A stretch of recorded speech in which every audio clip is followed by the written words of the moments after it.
The night begins not with silence, but with memory. Memory older than your own. Memory that stretches like drifting mist across moorlands, whispering through standing stones, weaving itself into the ancient breath of the earth beneath your resting form.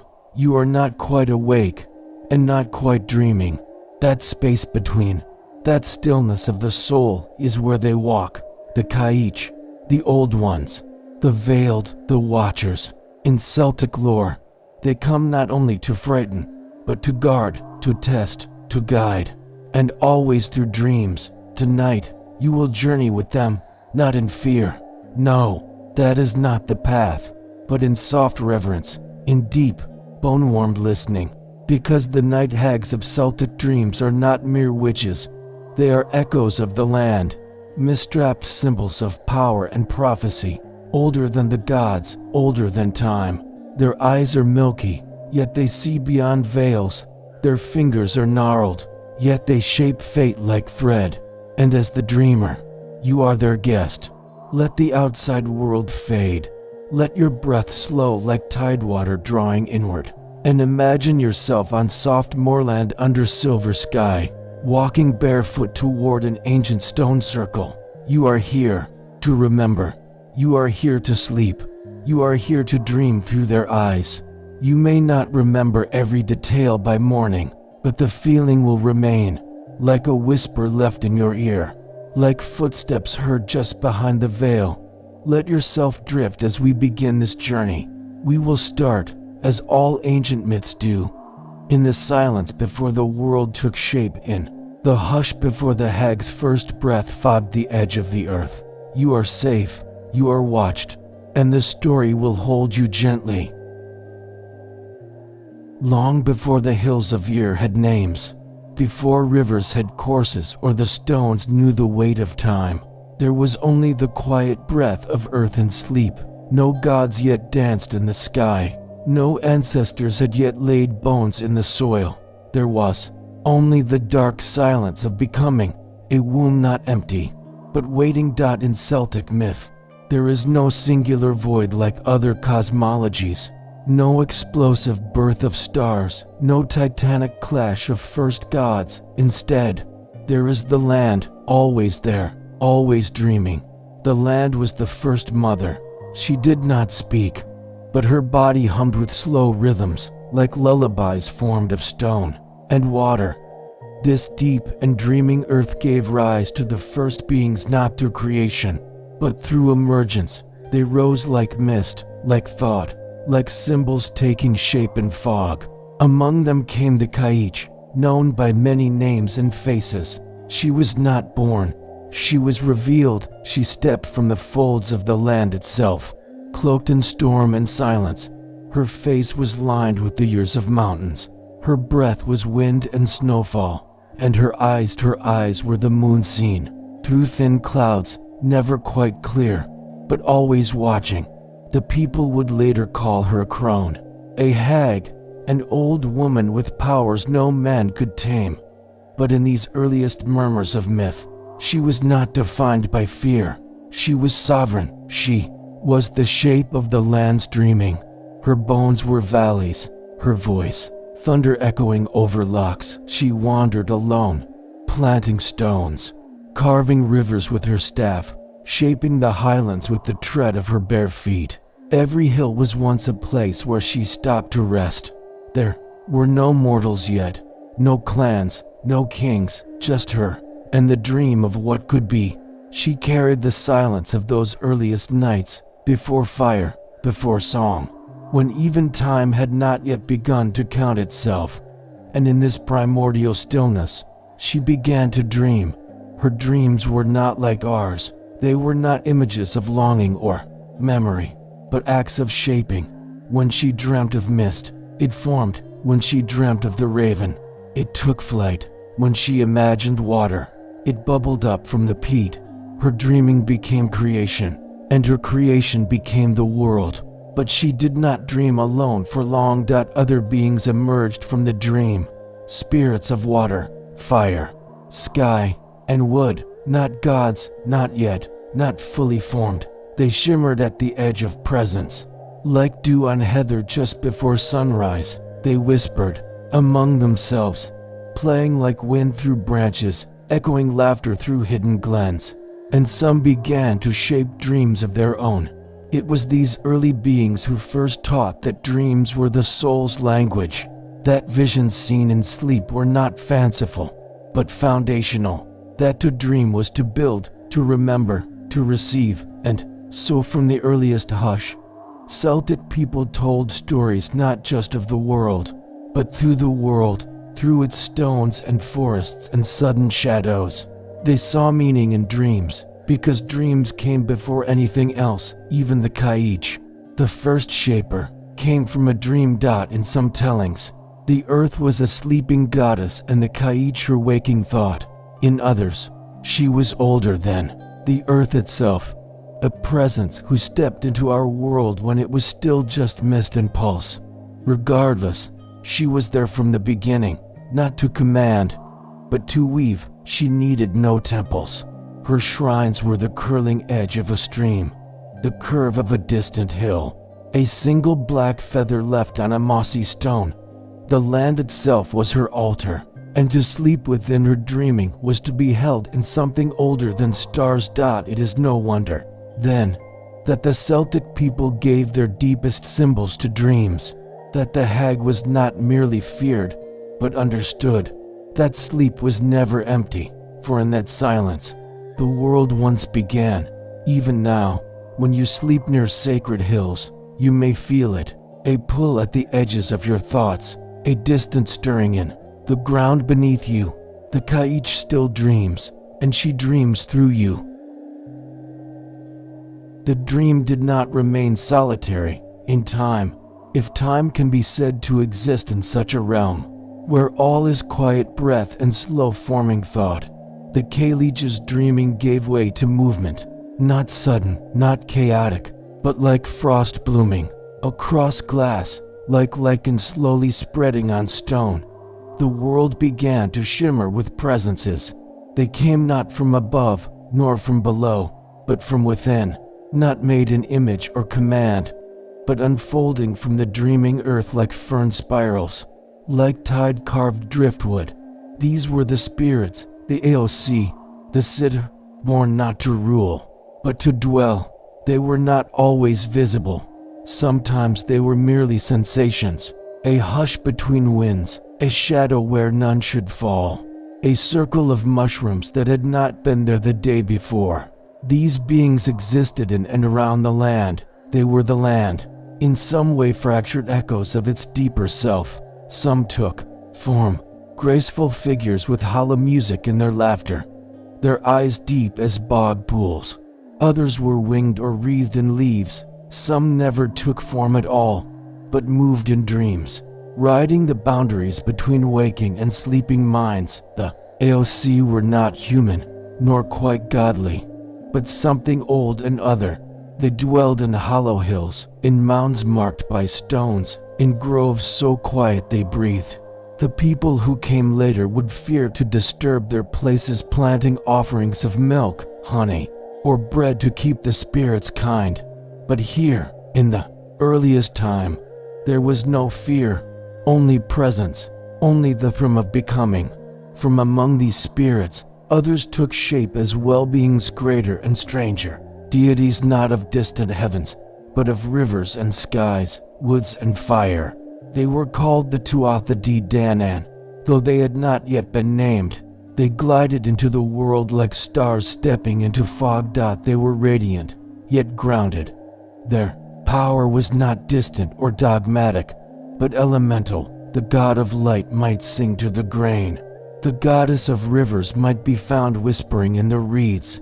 And then, among them, still older than all, stood the Kaich, watching. She did not command them. She watched as a grandmother might watch overgrown children, not controlling, but ever present. She was not always kind, but she was always necessary. She governed the cycles. She was winter. She was wisdom. She was the one who taught the others that everything must end before it can begin again. When others forgot, She reminded Dot it was she who carved out the sacred wells where wisdom pooled. She who touched the mountains to remind them not to crumble. She who whispered to the ravens to carry messages across the threshold between the living and the dreaming. Some say she gave birth to Bridget, the radiant goddess of healing, and spring, her opposite and her mirror. If so, it was not in rivalry, but in rhythm. Winter giving way to warmth, age giving rise to youth. The crone and the maiden, circling one another across seasons.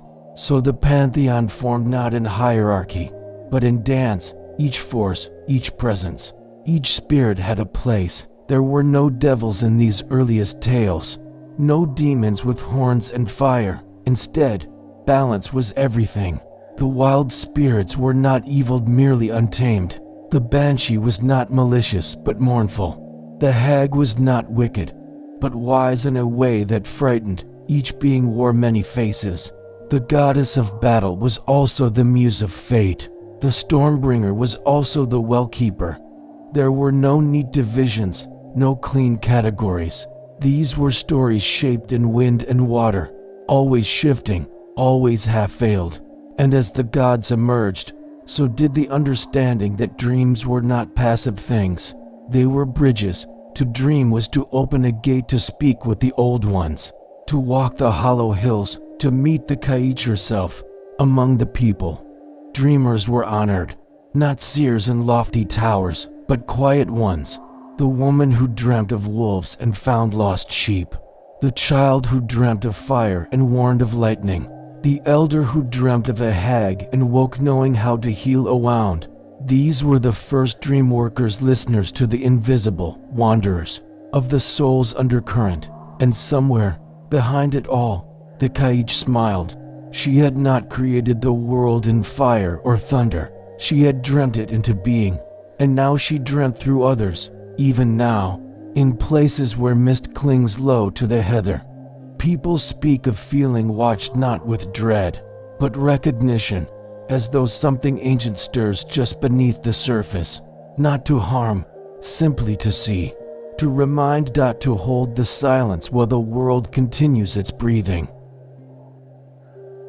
In the stillness following the emergence of gods and spirits, the world began to take shape, not in haste, but in quiet unfolding. Like petals pushed gently open by spring wind, the earth had always been present, but now it remembered itself into being.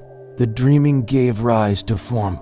The stories settled into stone. Mountains rose where the Kaich rested her great head. She was said to carry boulders in her apron, dropping them across the land as she wandered, forming hills, islands, and deep glens. Some say that when her apron tore, the rocks spilled across the countryside, shaping the rugged beauty of Scotland and Ireland. Her staff, made of ice and age-old wood, struck the ground to release winter each year. Where it touched, frost bloomed and rivers froze. When she washed her plaid in the sea, storms raged until the fabric turned white. Thus, the first snowfall. It was not punishment, but pattern, rhythm. She was not a destroyer, but a restorer of silence before new beginnings. The other gods and spirits followed her example, taking part in the shaping not through command, but through dream song. La brought the light, Bridget the flame of healing, Danu the flowing waters of wisdom. Each force found its thread, weaving a world of echoes and elements, shadows and shining. The forest stretched like ancient green thoughts. The seaside, remembering the time before form. Caves became womps of stone, where hidden knowledge slept. The sky was threaded with birds whose wings knew the path between realms. And so, slowly, a world was woven. But the world was never static. In Celtic myth, time does not march forward, it spirals, circles within circles, seasons turning endlessly, life becoming death, then life again. The Kaich did not simply fade when spring came. She transformed, or she slept, or she became the land itself, waiting. She was the guardian of the end, yes, but also the dreamer of what comes next. The people who lived in this world, humans, born of soil and spirit, learned to listen to the land. They watched for omens in cloud shapes, heard wisdom in the hoot of an owl. They marked time not by calendars, but by the turn of wind, the bloom of flowers, the silence of snow. Festivals honored these shifts. Samhain, when the veil between worlds thinned. Imbolc, when the first lamp stirred. Beltane, when fire renewed the heart of the earth. In dreams, they walked with spirits. In waking, they listened to the echoes. The lines between realms were never thick in this world. The physical and the unseen coexisted. Twilight was a threshold, mist a doorway, dreams a journey. A crone appearing at the foot of the bed was not always doomed. Sometimes it was a warning, or a blessing, or simply presence. The Night Hags, the Bean Sid, the Veiled Ones, they became emissaries between the waking world and the dreaming one. They were not always kind, but they were truthful.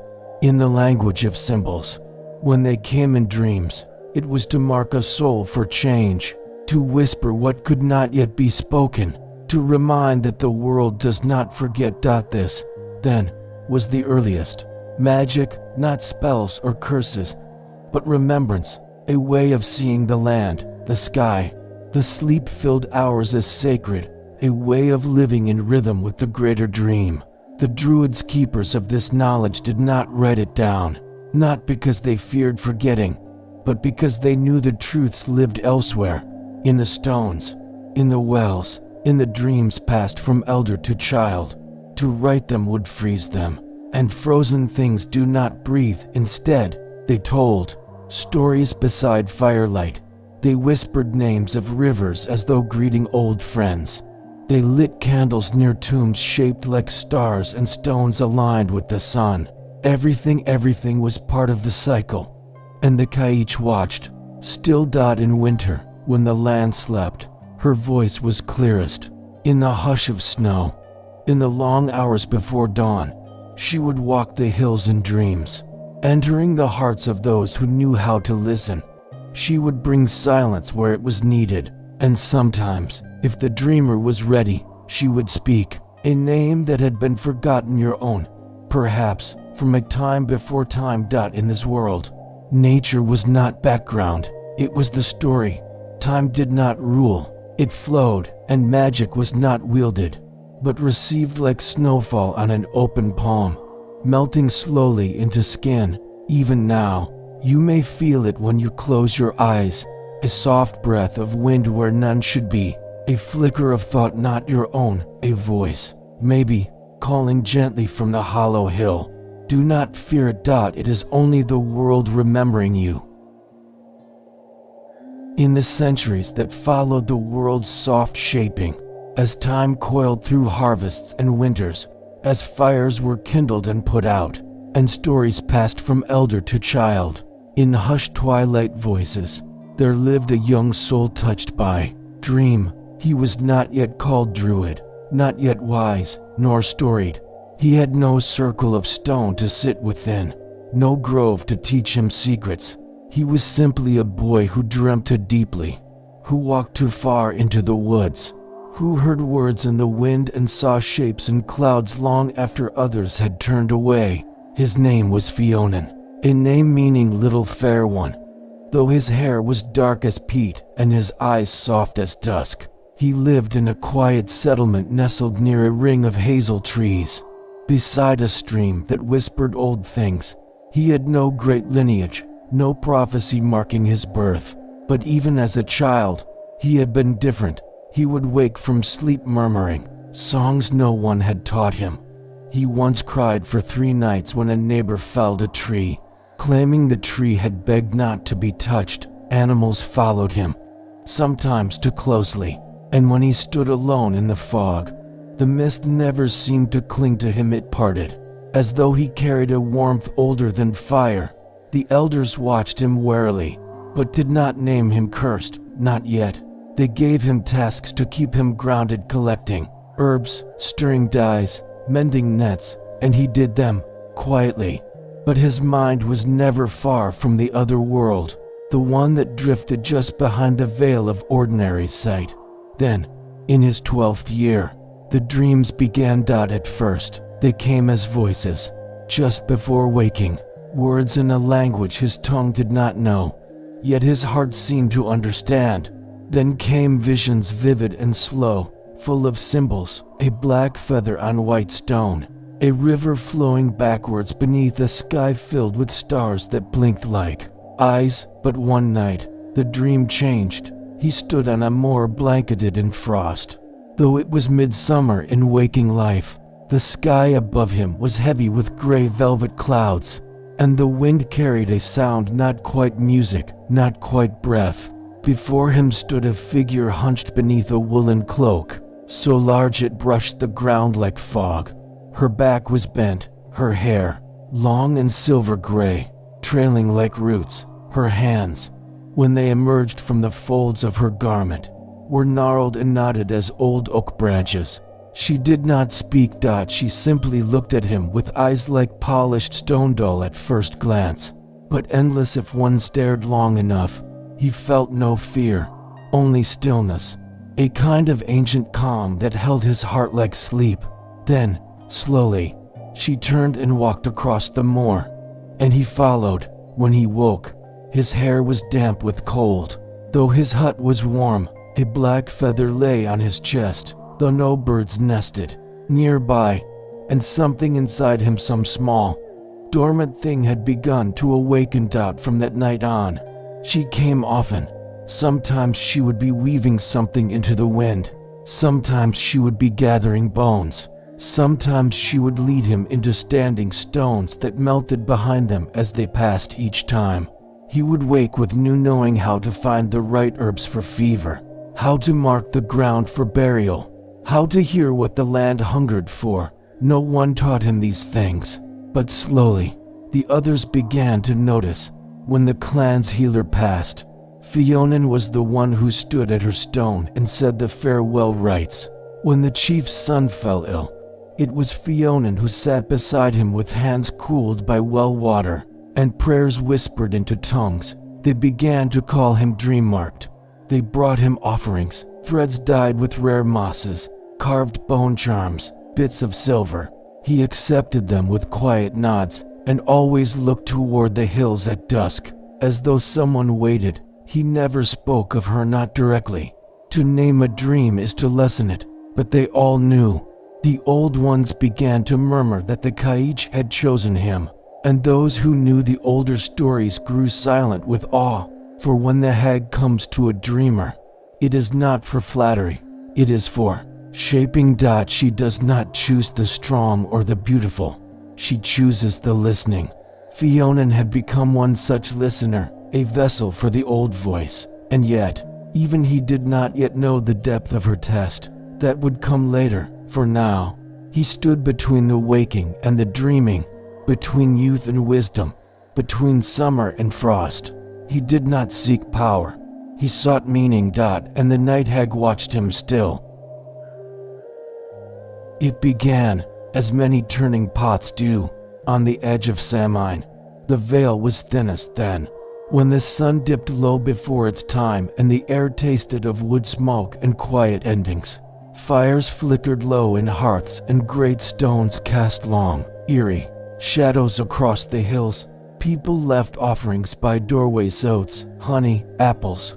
Milk poured into the grass, not for gods, but for guests. The AOC stirred during Samhain, and so did she, the Night Hag, who came with frost on her sleeves and riddles folded into silence.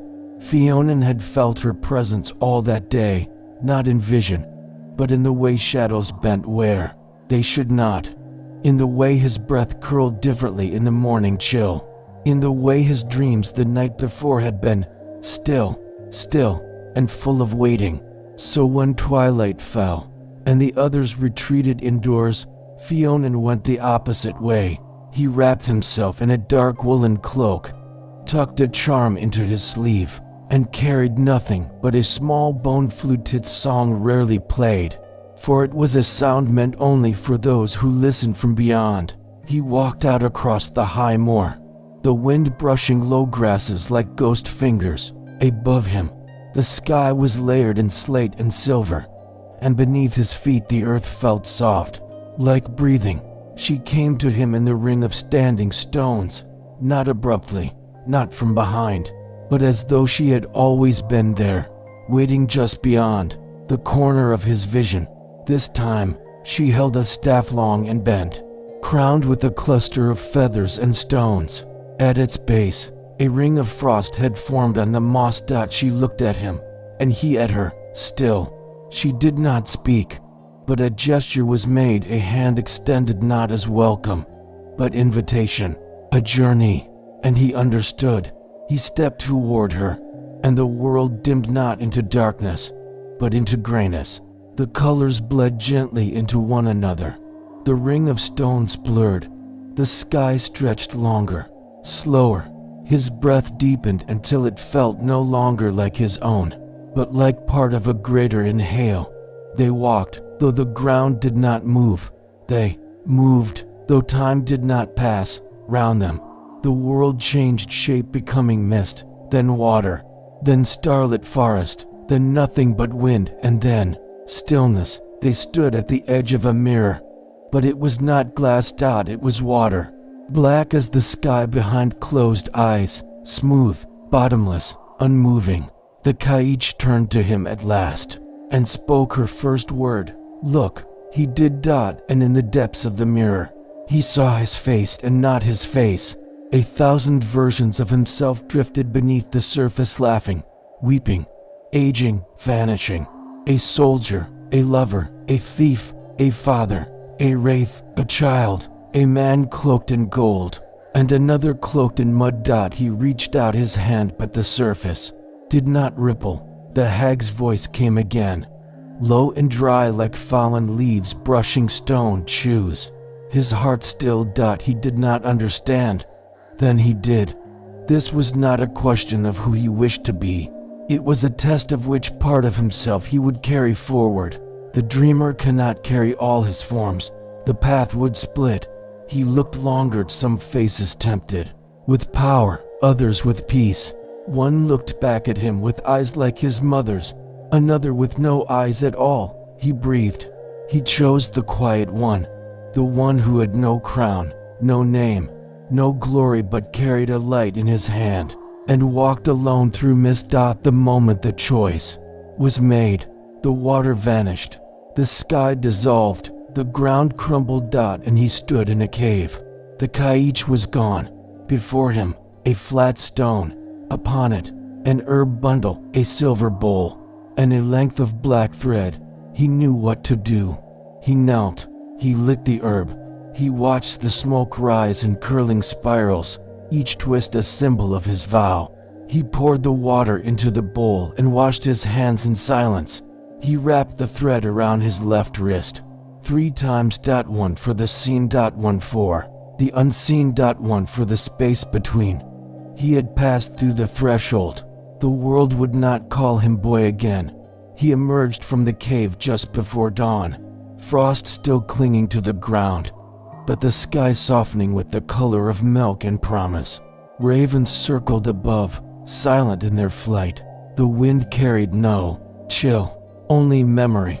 The village did not ask where he had gone. They only watched him more carefully. From that day on, his words had weight. His presence calmed the sick. His touch quieted nightmares. Even the animals stilled when he walked past. He had not become a druid in title, but in essence, he had walked with the hag, passed through the mirror, chosen the dream that would root his soul. Some nights, she came still, no longer testing, simply walking with him. For those chosen by the Kaich do not serve, they accompany. They dream together. Years passed, though Fiona no longer counted them, not in the way others did, marking harvests or aging kin. He measured time in cycles, the rising and falling of mists, the subtle tilt of the sun's gaze on mossy stone, the color of frost. Before snow arrived, he grew into something soft-spoken and steady. His voice carried weight not through volume, But through silence, when he paused, people listened harder. When he closed his eyes, others held their breath, and when dreams stirred, in the minds of restless sleepers, it was Fionan they sought. He never claimed the title of druid. It was given to him in whispers, in the way children mimicked his steps when walking past old trees, in how elders nodded when he passed, as though greeting not a man, but a force. He was no longer one of them, not entirely. He had become something, liminal, a boundary. His connection to the Kaich never waned. She came less often in form, more often in feeling. A curl of wind at his back, a raven landing beside his fire, a puddle forming a perfect spiral with no rain.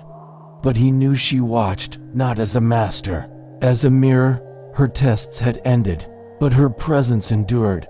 And so, Fionan's work began in earnest. He became the keeper of sleep, not in title, in soul. People came with tangled dreams and uncertain visions. He listened, he did not explain, did not reduce sacred images to simple answers. Instead, he guided.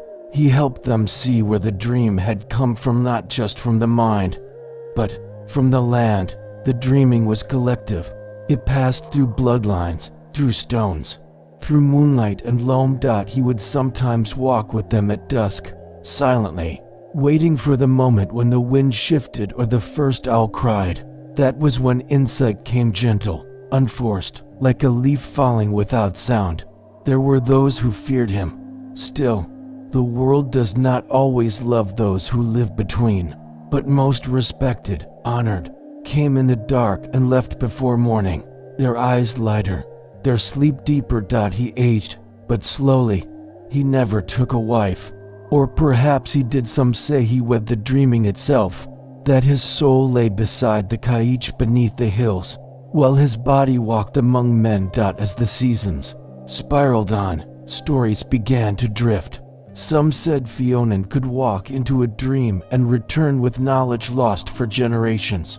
Others claimed he could turn aside sickness by humming to the earth. Still others believed he had faded into the other world entirely, only visiting this realm when needed. But the truth, like most truths in Celtic myth, is softer than that. It does not shout, it breathes.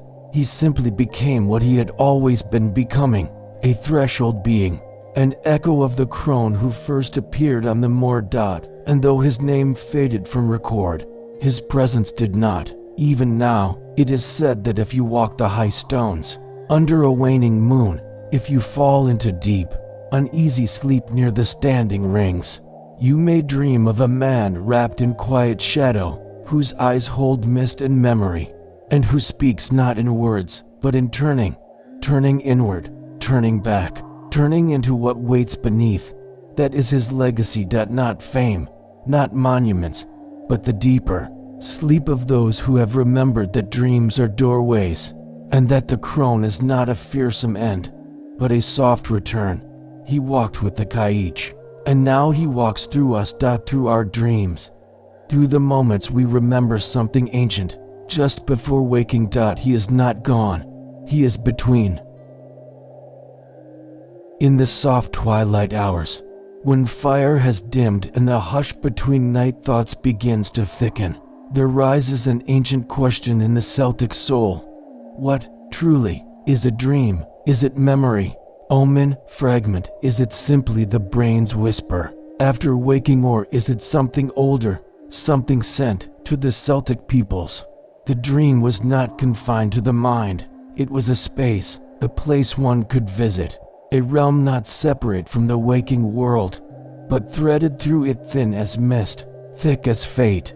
And woven tightly within this sacred dreaming lay a curious figure, the Night Hag, not a monster, not a demon, but something far stranger. She arrives without announcement, often just beyond the final breath before sleep. She stands in doorways within dreams, thresholds between one thought and another.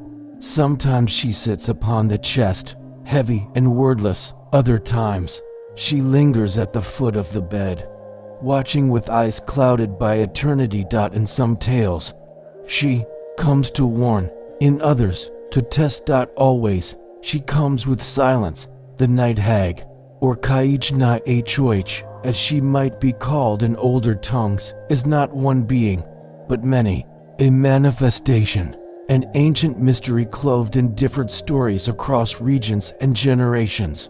Some say she is the Banshee's sister, the bringer not of death, but of reckoning, not a herald of endings, but of crossings, when the soul wavers at a choice, when a sleeper is tangled in the pull between two paths.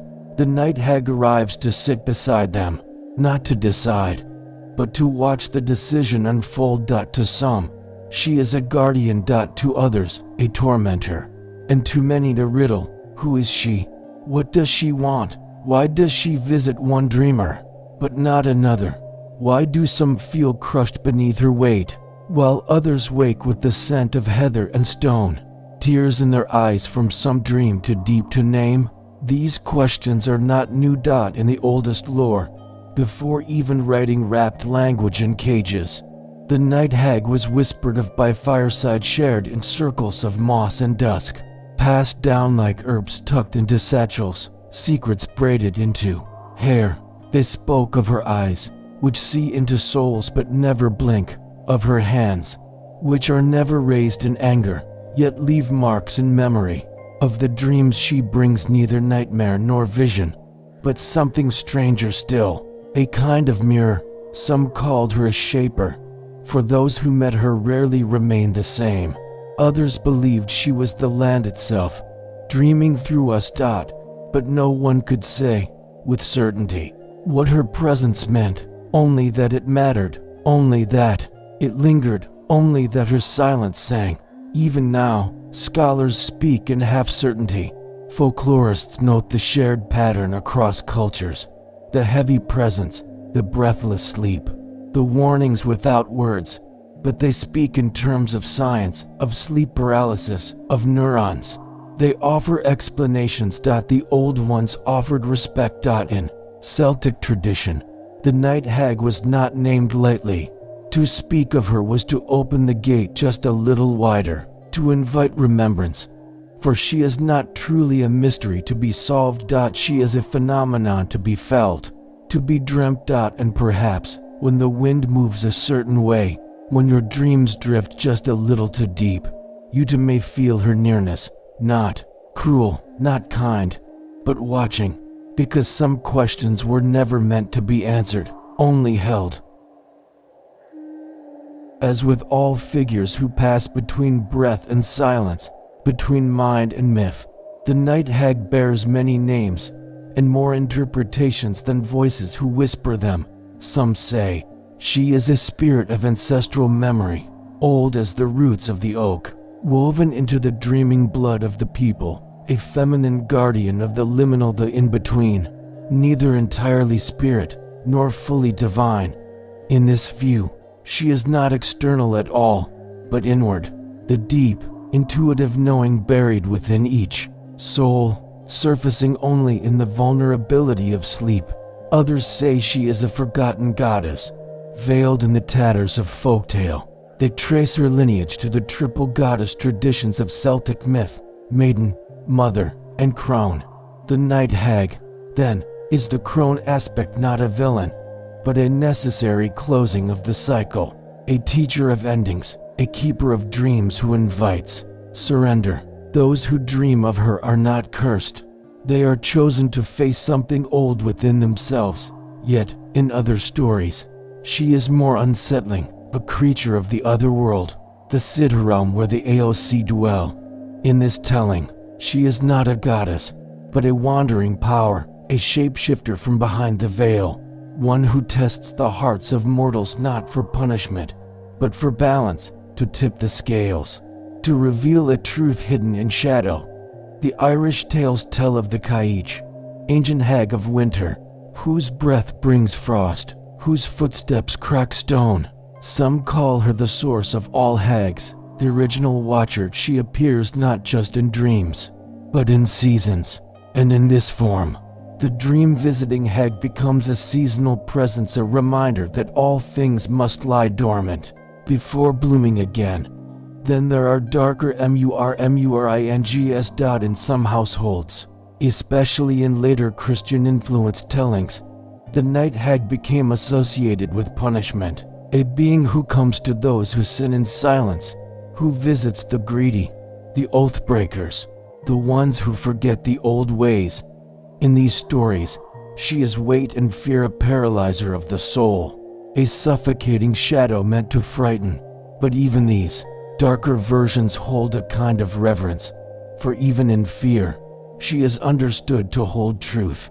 If she comes, you are being shown something, a burden you have not faced, a choice you have long avoided, a sorrow you have not wept. Across the Celtic diaspora, similar stories whisper through time, of a woman dreaming of a shadowed figure who gave her the name of an herb that would later cure her child, of a man who met a hag in his sleep, only to wake with frost on his floor and insight into a coming storm, of a child who dreamt of a lady cloaked in mist, whose presence stilled her night terrors forever after. Even the phenomenon of sleep paralysis, now explained in scientific terms, once bore spiritual meaning.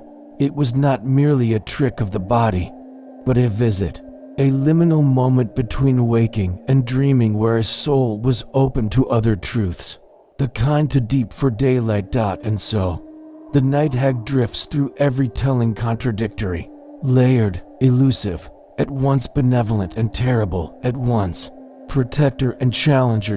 No two who dream of her see the same face. Some say her eyes are pale blue, others black. Some feel warmth in her presence, others chill. But all who dream of her remember her, because she is not just a being, she is an event, a threshold moment, the turning of an inward tide. What she offers is not fear, but invitation, to see beyond surface, to enter the realm where the soul speaks, in symbols, and truth arrives not in words, but in the silence between them. She does not linger, she does not follow, but once she has come, something within you has shifted, and nothing ever dreams quite the same again. There are some stories that do not end, because they were never meant to. They remain open, like a door left slightly ajar on a misty night, or a dream you almost remember upon waking, just a wisp, a feeling, a hush. The Night Hag is one such story. No matter how many names we give her, no matter how we try to define her place, goddess, spirit, ancestral echo, she resists. She drifts, she dissolves. Each telling gives her a different shape, yet her presence remains constant, like a low hum beneath the surface of the world's sleep. And perhaps that is the heart of her mystery. She is not meant to be understood in full, she is meant to be felt. For the Celtic mind, myth was never rigid. It moved like wind over tall grass, shifting, spiraling, returning, and the Night Hag follows this rhythm. She is not a puzzle to be solved, but a question to be lived, a dream that deepens with time, not answers. In that way, she mirrors something within us, that quiet part, the part that stirs when we hear the wind call our name, or when we step into an ancient forest and feel watched, but not alone, the part that knows grief without reason, the part that recognizes symbols in stones, stories in rivers, memory in shadow. The Night Hag is not external, she is the voice that wakes just before we do, the presence that sits beside us when we ache, not to fix, but to witness. She does not carry torches, she does not point paths, she simply arrives, and in doing so, we see ourselves, or what we have forgotten of ourselves. Even in modern times, beneath the veneer of explanation and routine, the hag remains, perhaps not as often seen in dreams, but in moments of pause, in rituals we don't name, in the hush we fall into when we light a single candle and stare too long into its flame. To the ancients, mystery was not a lack of knowledge, it was a form of reverence. The unknown was not to be defeated, but honored. The hag was feared, yes, but also respected, for she represented the vast, unknowable weave of fate and spirit. She held what we were not yet ready to know, but might one day remember. So we leave her story open. We let her walk the hills at dusk. We let her sit at the edge of dreams, not to haunt, but to remind that even in darkness there is presence, that even in silence there is meaning, and that some truths are best received not in daylight, but in sleep. So if you dream of her, do not turn away. Let her presence be a still pool, a mirror, a night wind that does not seek to disturb, only to touch. She comes only when she is needed, and always she leaves something behind, even if it is only a feeling, a knowing, or a thread of story, lingering like mist on the tongue. In many of the oldest fireside tales whispered across the British Isles, the Night Hag, or Kaich, is told with caution and warning. She is cast as a solitary, withered woman, one who lives at the farthest edge of the known world, in a stone house lashed by sea winds or high on a frost-laced mountain, where even ravens fear to perch. Children are taught to be wary of her, to avoid lonely paths after dark, to never step inside a ring of stones, especially when the mist rolls low across the fields. She is said to come to those who do not listen, who lie, who forget the old ways. She comes not with fire or fury, but with silence and a weight that settles into the soul. In the tales most often told, she is a harbinger, a messenger of endings. She brings with her the long sleep of winter and the sorrow of dreams left untended. She may appear in visions before a great loss, or in a restless dream before a change no one wants. Some believe she saps the breath of the sleeper, pressing her body upon their chest in the night until they wake gasping, afraid. These versions paint her as fearsome, a warning more than a being, the crone who marks the end of things. She is often compared to other liminal figures, the Bean Cid, who wails before death, or the Morrigan, who hovers like a raven above battlefields. But where the Morrigan stirs the blood, and the Bean Cid echoes grief, the Kaich of traditional sleep stories stirs the unknown, that which cannot be named. She is not easily tricked or placated. Offerings may be made, but they do not guarantee favor. Some say the only way to survive her visitation is to face her, to meet her eyes and accept the truth she brings. However painful, only then does she pass, leaving the dreamer changed, if they awaken at all. And so she became a thing of whispers, a figure spoken of only by the brave, the touched, or the dying. But stories, as they age, grow crooked, and sometimes what is remembered is only half the truth. But what if the tale was never meant to be one of fear? What if the hag who stood at the edge of the bed, who entered dreams with her heavy breath and shadowed form, was not a monster but a midwife of transformation long before the rise of patriarchal fear and the need to tame wildness into doctrine? The figure of the crone, the wise, aged woman, was not reviled. She was revered. In early Celtic cosmology, the world was governed not by linear time, but by cycles: birth, blooming, withering, rest. And the hag was never merely the end, she was the keeper of rest, the dream guardian who held space between death and rebirth. The Night Hag, in this telling, is not a threat but a guide.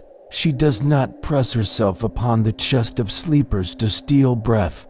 Rather, she comes when breath has grown shallow from sorrow unspoken. She comes when the soul has tangled itself in forgetting.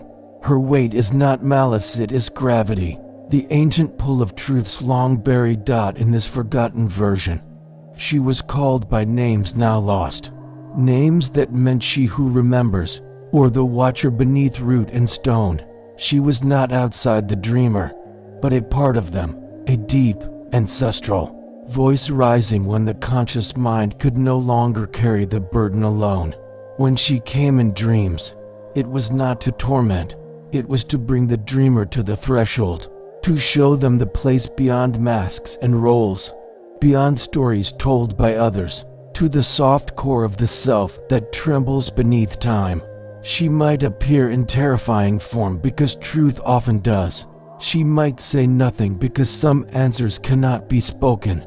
But always she came for a purpose. In matrilineal lineages of the past, the crone was the final phase of the goddess, maiden for youth and wonder, mother for nurturing and creation, and crone for death, rest, and deep wisdom, not lesser, not feared, essential. But over time, as culture shifted and the wild was pushed into corners, the crone was twisted into horror. The hag became the enemy.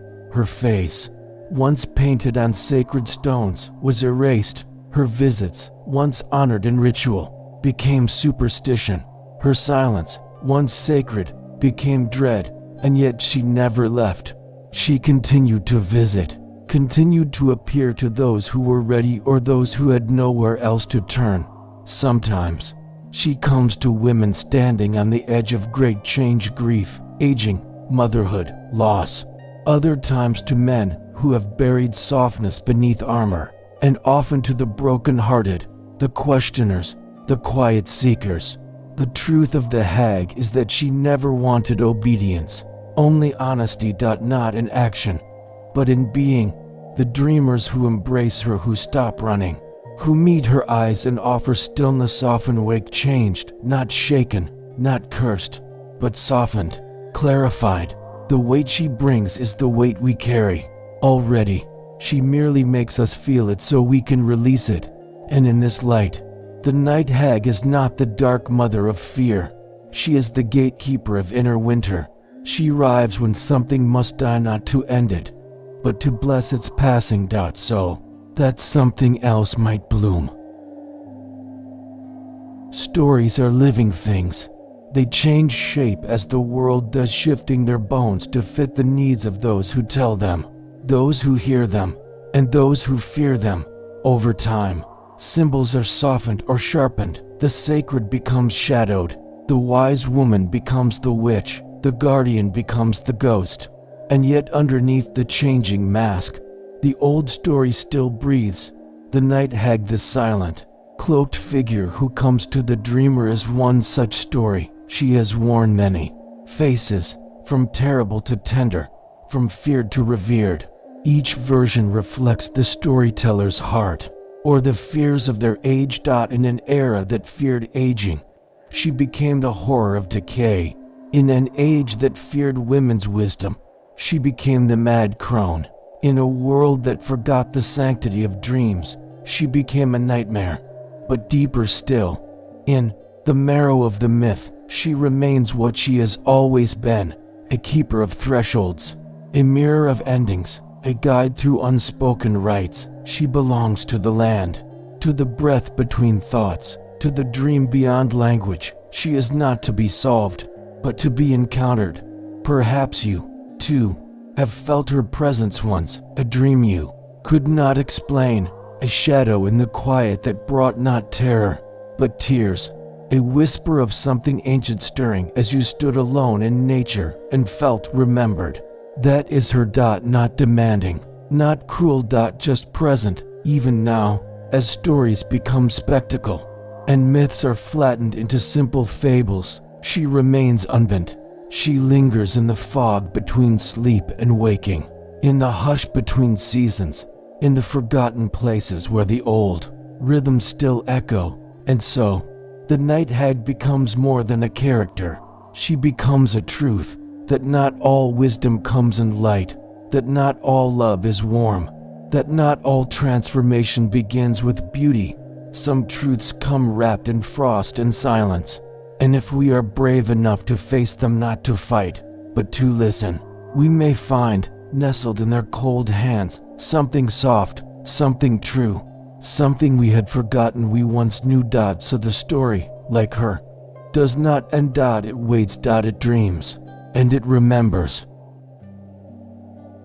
In the gentle stillness that follows a long dream, there is often a feeling that lingers, neither thought nor memory, but something softer, A sensation like dew settling on skin, or a name you almost remember. You do not need to chase it, you do not need to understand it. You simply need to rest within it. And now, after walking with the night hags, the crones, the veiled watchers of the in-between, you find yourself returning, slowly, gently, not rushed, not awakened, just carried. Carried on winds that once swept across ancient moors, where stones still whisper in spiral patterns. Carried on the hum of stories older than time, spoken, not in words but in rhythm, in the hush of snowfall, the sigh of the sea, the breath between dreams. You are not the same as you were when the journey began, but you were never meant to be. The night hag does not come to harm, she comes to remind. She arrives in the moments when your spirit pauses, when life shifts, or slows, or quiets. She brings no prophecy, no reward, she brings presence, the raw, weathered kind, the kind that watches, that listens, that waits, and it is enough. Tonight, her story has wrapped around you like mist. She has walked the threshold beside you. She has shown you the forgotten layers of dreaming where myth, self, and silence meet. Let this remembering be gentle. Let the truths you felt settle in your chest, not to weigh you down, but to anchor you in something older than fear, older than doubt, older than even the stars that shimmer above your resting form now. You may not recall the steps you took. You may forget the symbols, the words, even her face. But what was given to you in this sleep space will remain. In the stillness, in your breath, in the way you soften, even now. There is nothing left to do, only to drift. Let the last threads of this tale unravel like moonlight across a quiet field. Let your thoughts dissolve into dusk. Let your body grow heavy, not with burden, but with peace. You are safe, you are seen, you are part of the story now, and the story watches over you still.